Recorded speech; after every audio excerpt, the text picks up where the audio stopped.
So Mr. Hearn said, Ron, there is a program called INROADS. It's an internship program. And, have you ever thought about going into business? Have you ever thought about,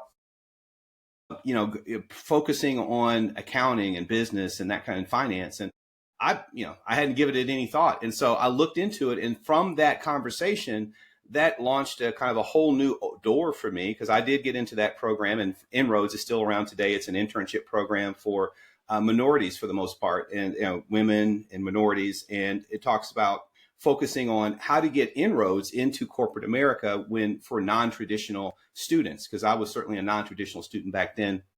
And it pairs you up with companies. And so that was my first opportunity to introduce into the corporate world.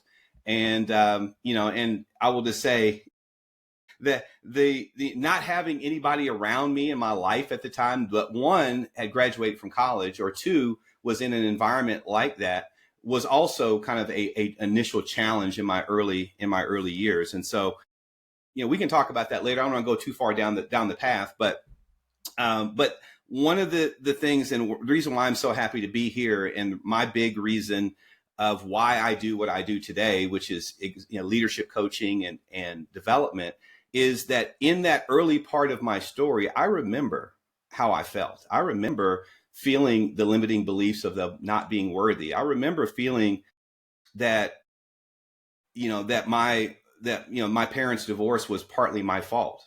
I remember feeling that somehow I was less than other people. And so I had to feel like I had to work twice as hard to get just as much. And that mentality of scarcity was something that I got through a lot of good people in my life, a lot of good people, starting with Mr. Hearn.